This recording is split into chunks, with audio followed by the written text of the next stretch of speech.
The Surface 3 is the baby brother of the Surface Pro 3. Unlike previous Surface tablets, the newcomer runs the full version of Windows, just as the Pro models always have done. This means that you can run any Windows program you like. One reason why the Surface 3 is cheaper than the Pro is because it has an Intel Atom processor instead of a Core i5 or i7. It's much less powerful, but is still capable of handling light-duty tasks such as office work, web browsing and watching videos. One of the great things about the Atom is that it doesn't require a fan, which means that the Surface 3 is completely silent. There are no vents around the magnesium casing, and although it's quite thick for a tablet by modern standards, you still get a useful full-size USB 3 port. There's also a micro USB port for charging, so you can charge the Surface 3 just about anywhere. But if you want fast charging, you should definitely use the bundled power supply as it's more powerful than most chargers. There's a mini DisplayPort output for connecting a second screen, and you can buy an optional docking station to make it easier to swap from desktop to tablet use. The screen is smaller than the Surface Pro 3.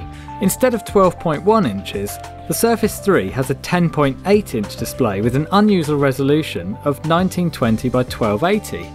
The aspect ratio of 3:2 means it's nice to use in both landscape and portrait modes, but Windows doesn't scale too well. This means that some of the controls are a little too small, not only to see, but also to prod with a finger. And prod you'll have to, as the Surface 3 doesn't come with a keyboard or a pen. Both are optional extras. The backlit keyboard comes in various colours, but costs a hefty £110, while the stylus isn't exactly cheap at £45. There are other disappointments too. One is the hinge, which has only 3 positions, unlike the Surface Pro 3's, which can be adjusted to precisely the angle you want. Another is performance. The Atom processor struggles when running demanding programs, and we wouldn't recommend trying to edit video on it. Thankfully, the stereo speakers didn't get downgraded from the Pro version. They sound good and you can hardly see them in the screen bezel. It's hard not to see the Surface 3's screen as a step backwards. It's smaller than any laptop or Chromebook, and while it's possible to use a sub 11 inch screen for work, it's just not that pleasant. The pen is the same one as you'll get with the Surface Pro 3. One tap on the button launches OneNote, even if the tablet is in standby. A double press takes a screenshot, after which you can select just the portion you want and then annotate it before quickly sharing it. The keyboard is physically smaller than the Surface Pro 3's, but the keys are still the same size, so it's still possible to touch type. You get a 3.5 megapixel front camera and an 8 megapixel rear camera. Both offer adequate quality, but nothing exceptional. There are 2 capacities on offer, 64 and 128 gig.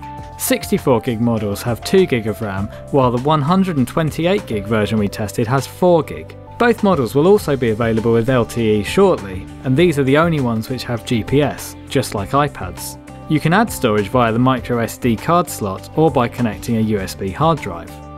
A small incentive to buy a Surface 3 is that you get a year's free subscription to Office 365 Personal, which would otherwise cost around £60. The Surface 3 is the best compromise between a laptop and a tablet. It's a highly portable gadget which can run full Windows programs, and it costs less than a Surface Pro 3, but ultimately it is a compromise. The base price looks good value, but it quickly gets expensive if you want both the keyboard and pen. The Surface 3 is a better work tool than an iPad and Bluetooth keyboard, but if you can stretch your budget a little more, you could buy a great Windows laptop such as the Asus ZenBook UX305F, which, although lacking a touchscreen, is more powerful and a much better productivity device. We award 3.5 stars.